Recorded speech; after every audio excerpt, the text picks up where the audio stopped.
சுதாகர் 2002 திருச்சியில் இருக்கிற பாளையநல்லூரில் தான் சுதாகர் பிறக்கிறாரு. அண்ட் இவர் தான் இவங்க வீட்டில் 5வது பையனும் கூட. சுதாகரோட அப்பா அண்ட் அவங்க அண்ணன் எல்லாருமே கபடி பிளேயர்ஸ் தான். அப்போ அவங்க அண்ணன் விளையாடுறதை பார்த்து தான் இவரும் கபடி விளையாட ஸ்டார்ட் பண்ணுறாரு. ஆனால் அவங்க அண்ணன் பார்த்தீங்கன்னா கபடி மூலமாக போலீஸாகவும் ஆயிருக்கிறாரு. ஸோ தன்னோட 8th ஸ்டாண்டர்ட்லேயே கபடி விளையாடவும் ஸ்டார்ட் பண்ணுறாரு. சில வருஷத்துலேயே திருச்சி டிஸ்ட்ரிக்ட் டீமுக்கும் விளையாட ஆரம்பிக்கிறாரு. அண்ட் அதுக்கப்புறம் ஜூனியர் ஸ்டேட் டீமுக்கும் செலக்ட் ஆகுறாரு. ஸ்டார்டிங்கில் நிறைய இன்ஜுரிஸ் ஆகுது. அதுக்கப்புறம் நல்லா விளையாடுறாரு. காலேஜ்லேயும் ஜாயின் பண்ணுறாரு.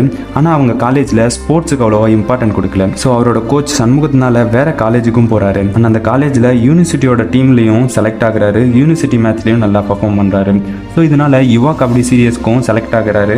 செலக்ட் ஆகி ஃபர்ஸ்ட்டில் நல்லா பர்ஃபார்ம் பண்ணலனாலும் அதுக்கப்புறம் நல்லாவே பர்ஃபார்ம் பண்ணுறாரு. ஸோ இதனால இவருக்கு ஐசிஎஃப்ல வேலையும் கிடைக்குது. அதை நினச்சி ரொம்பவே சந்தோஷப்படுறாரு. ப்ரோ கபடி சீசன் 10க்கும் செலக்ட் ஆகி பட்னா பைரட்ஸ் டீமுக்காக விளையாட ஆரம்பிக்கிறாரு. பட்னா பைரட்ஸ்க்காக 19 மேட்சஸ் ட்ரெஷரி ரைடராக விளையாடி 103 ரைட் பாயிண்ட்ஸ் எடுத்திருக்கிறாரு.